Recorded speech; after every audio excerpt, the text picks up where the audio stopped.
नमस्कार दोस्तों। आज मैं एक बहुत बेहतरीन सब्जेक्ट पर बात करने को लेकर आया हूँ। रियल एस्टेट में सेल्समैन हो और सेल्स में सफलता कैसे मिले। साथियों, ज़्यादातर ट्रेनर्स, ज़्यादातर रियल एस्टेट कंपनियां बाहर से बुला करके एजुकेशनिस्ट, यूट्यूबर्स, ट्रेनर्स को ला करके ये शिक्षा देती हैं कि सेल्स कैसे करें। मैं सेल्स के अंदर पिछले 20 वर्ष से हूँ और रियल एस्टेट में 1000 से ज़्यादा मेरे शिष्य हैं जिनको मैंने रियल एस्टेट की ट्रेनिंग दी है। बस ये वीडियो पूरा देखें और इसका सार समझ में आएगा कि रियल एस्टेट में सेल्स कैसे करें। दोस्तों, रियल एस्टेट के मेरे बहुत सारे वीडियो हैं जिनमें मैं बताता रहता हूँ, लेकिन आज बहुत ही संक्षिप्त और बहुत सुंदर वीडियो है। रियल एस्टेट में जब आप आते हो, आपको बहुत सारे सपने नज़र आते हैं, बहुत सारी दुनिया बड़ी नज़र आती है, और जो आपके बॉसेज हैं, आपके सीनियर हैं, वो आपको लगते हैं कि ये हमारे कारण कमा रहे हैं, लेकिन ऐसा नहीं है। उनकी बहुत लंबी एक सतत प्रयास, बहुत लंबी मेहनत और बहुत दूर का विजन उनको लीडर बनाता है, बड़ा बनाता है।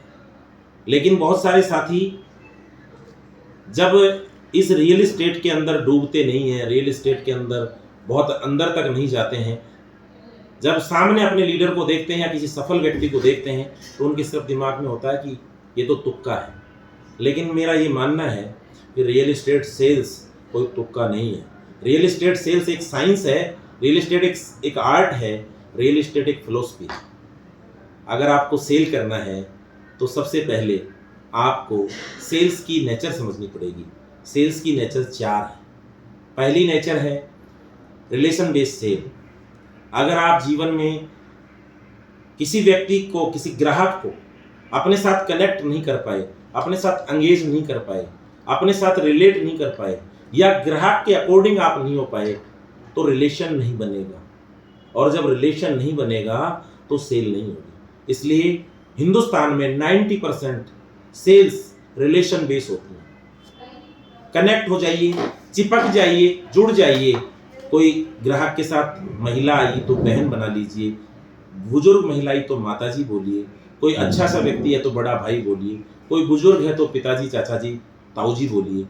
जुड़िए, और जुड़ेंगे, कनेक्ट होंगे तो निश्चित रूप से भारतीय जो मानसिकता है वो रिलेशन बेस्ड मानसिकता है। और कहीं ना कहीं बहुत खास बनिए, कहीं ना कहीं कोई धार्मिकता से, व्यवहारिकता से, सामाजिकता से, क्षेत्रीयता से उस व्यक्ति से आप जुड़ सकते हैं। और हिंदुस्तान में 90%, मैं दोबारा बोल रहा हूँ, इसी से सेल होती है। दूसरी सेल है प्रोफेशनल सेल।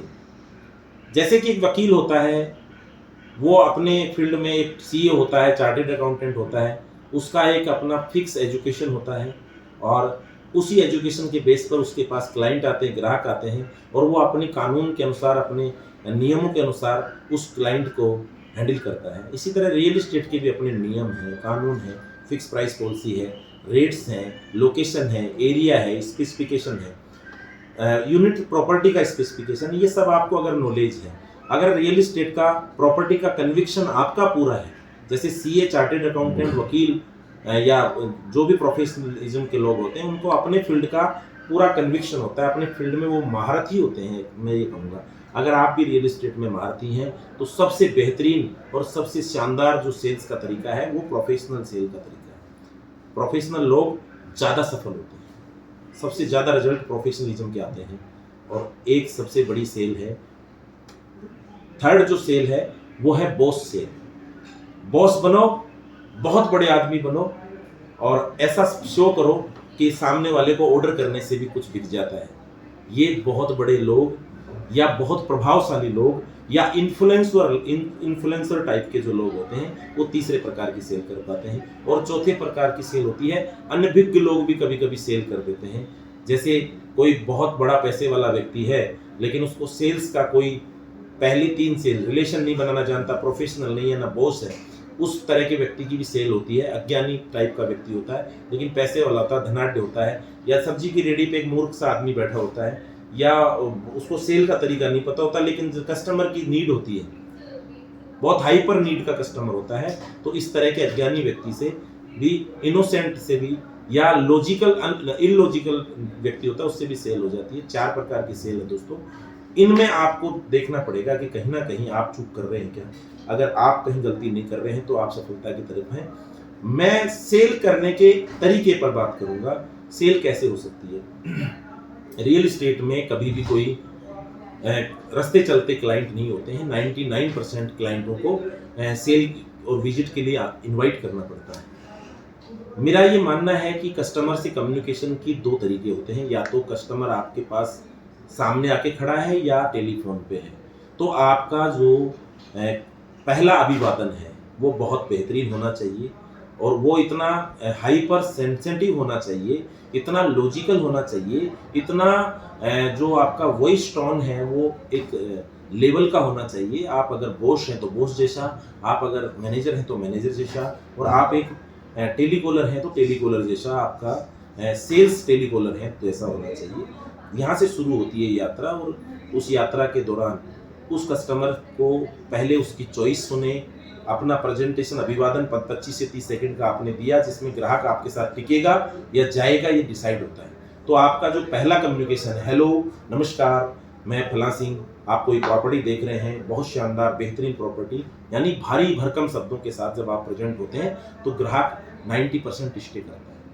अब ग्राहक ने जब आपसे कनेक्ट हो गया तो उससे बातचीत के दौरान आप उसकी सस्पेक्टिंग करिए कि ये रियल ग्राहक है कि नहीं है। प्रोस्पेक्टिंग करिए, उसका बजट, लोकेशन, एरिया, फ्लैट ले रहा है, विला ले रहा है, ये सब उसके साथ प्रोस्पेक्टिंग करिए। अब थोड़ा सा और आगे बढ़िए, और ग्राहक जब आप पे विश्वास करने लग गए, ग्राहक को भी सुनिए थोड़ी देर, थोड़ा सा प्रोवोक करिए ग्राहक को, ग्राहक भी अपनी सारी चीजें बोलेगा। जब ये सब बातें हो जाती हैं और ग्राहक आपकी विजिट पे आने के लिए तैयार हो जाता है, तो एक नया सब्जेक्ट उठता है, प्रोफाइलिंग। उसमें कहीं आप गलती बहुत करते हैं। ग्राहक का बजट नहीं पूछते, ग्राहक की चॉइस नहीं पूछते, ग्राहक की लोकेशन नहीं पूछते, ग्राहक को आप कंपनी का और खुद का विश्वास नहीं दिला पाते।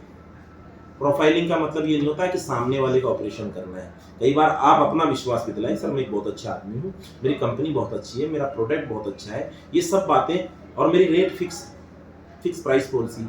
आपको टाइम, 1 महीने का टाइम से ज़्यादा टाइम नहीं मिलेगा। अगर ग्राहक को ये कड़वी बातें, प्रोफाइलिंग की बातें अगर आप कर लेते हैं, तो जब आपका विजिट होता है तब तक ग्राहक उस ऑपरेशन से ठीक हो जाता है, और एकदम वो रेडी माइंड सेट से आता है कि मुझे प्रॉपर्टी लेनी है। और प्रोफाइलिंग में अगर आप ये भी बोल देते हैं कि चेक लेके आना, आपका जो क्लोजिंग का पूरा टाइम है वो भी, उसमें जो भी आपके साथ बैठने वाले, कृपया करके फैमिली को, बच्चों को, और जो आपके साथ में ज्ञानचंद रायचंद हैं वो भी लेके आना। और अगर आपने कस्टमर को विश्वास दिला दिया कि आप अच्छी कंपनी है और अच्छे लीडर हैं, तो शायद मुझे नहीं लगता कि ग्राहक ये सब नहीं करेगा। प्री सेल्स के लिए अगर आपने पैसा मांगने में शर्म करी, ग्राहक प्रॉपर्टी नहीं लेगा ये वहम किया, आप में दम नहीं, आप अच्छे सेल्समैन नहीं, ये वहम किया, और अगर आप पैसे मांगने में शर्म करोगे, ग्राहक है उसको, मेरे दोस्तों मैं एक शब्द का यूटिलाइज कर रहा हूँ, अगर ग्राहक की कटिंग नहीं करी तो घर नहीं चलेगा। सफलता के इस वीडियो को ज़्यादा से ज़्यादा शेयर कर दें, लाइक करें, कमेंट करें, और मैं उम्मीद करता हूँ कि मेरे ये शब्दों से किसी का जीवन बदले, बस यही मेरा प्रयास है। नमस्कार, जय हिंद, जय भारत, भारत माता की जय।